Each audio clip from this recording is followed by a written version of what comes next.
The cold, fluorescent lights of the supermarket flickered overhead as if they too were tired of watching people struggle. But on this particular evening in a small town in Colorado, they illuminated a moment that would forever change the life of a woman who had run out of strength long before she ran out of hope. Claire Morgan stood at the checkout counter with a quiet desperation she tried to hide behind a trembling smile. Her two children, 7-year-old Jacob and 5-year-old Ruth, stood beside her with hungry eyes that didn't understand why their mother hadn't eaten in days. Claire's hands, shaky and pale, gently placed a loaf of bread and a few packets of discounted pasta on the counter. She swallowed hard, trying not to faint as her vision blurred. A dangerous dizziness she had been ignoring for far too long. If you believe in kindness, second chances, and humanity, please remember to like, comment, share, and subscribe. Your support helps us bring more inspiring stories like this to life. Claire was once a woman who dreamed of designing homes, of raising her kids in a warm, laughter-filled house, of living a simple but peaceful life. But after her husband's sudden passing 2 years earlier, the world had shifted under her feet.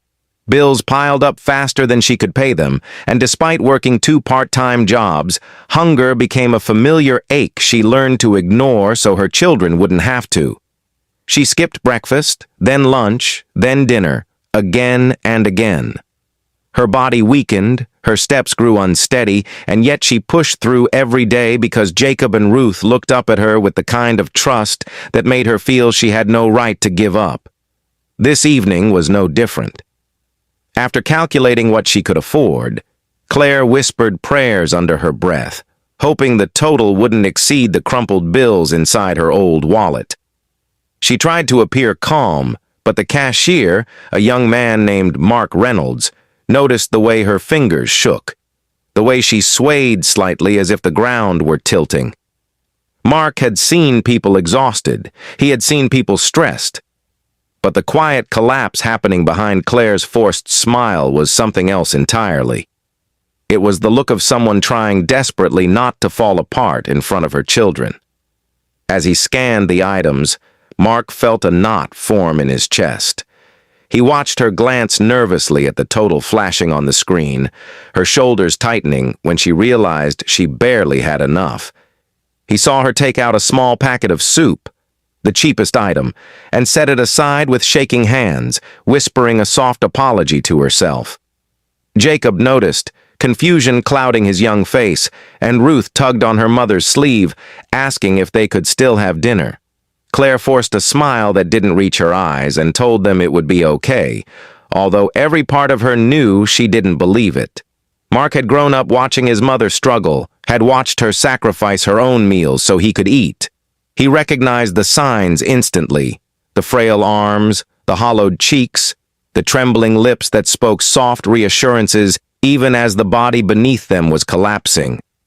Something inside him rose, a memory, a heartbreak, a sense of responsibility, and he knew he couldn't stand there and do nothing.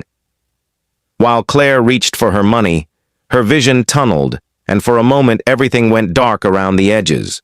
She gripped the counter to steady herself, but her hand slipped, and Mark instinctively reached out, steadying her before she could fall. The embarrassment flushed through her. She apologized quickly, trying to regain control, but her legs wobbled again. Mark gently told her to take a moment, speaking softly so the children wouldn't panic.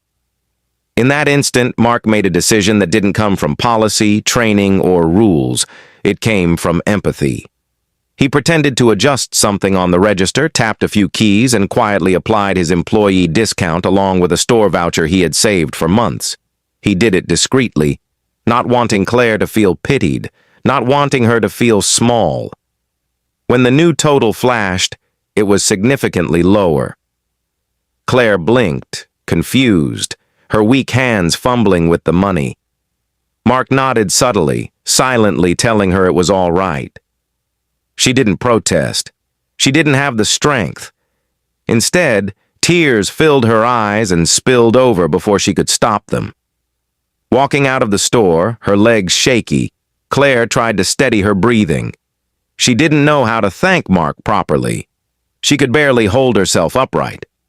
But the sight of her children clutching the groceries with bright, hopeful smiles made her feel an overwhelming surge of gratitude. Still, Mark couldn't shake the feeling that something was deeply wrong. He had seen hunger before, but Claire wasn't just hungry. She was starving.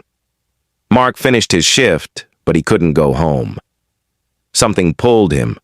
Perhaps the memory of his own mother fainting in their kitchen years ago because she had given him the last of their food. He stepped outside and saw Claire sitting on a bench near the parking lot, her head bowed, one hand pressed against her forehead. Jacob stood beside her, trying to fan her with a paper flyer, while little Ruth rubbed Claire's back gently. Mark approached carefully, making sure not to frighten them. When Claire looked up, he saw exhaustion, fear, and shame mixing together. He didn't ask questions that would embarrass her. Instead, he handed her a small grocery bag he had purchased after his shift, filled with items she could eat immediately: bananas, energy bars, soup, bread.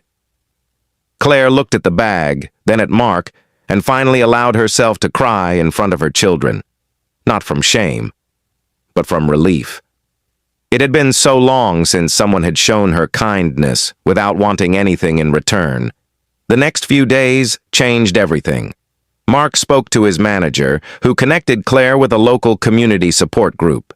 They helped her apply for assistance, arranged food deliveries, and even guided her toward a more stable job opportunity in town. Slowly, Claire found her strength returning. She started eating again, her body regaining life she thought she had lost forever. Jacob and Ruth noticed the change, their mother standing straighter, smiling wider, her eyes no longer clouded with despair.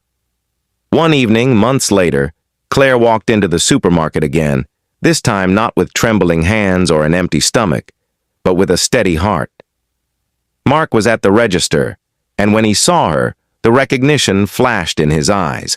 She thanked him again, but this time her voice was strong, full of life. She told him that her children were doing well, that she had been hired as a receptionist at a local design firm, and that for the first time in years, she wasn't afraid of the future. Mark didn't know what to say.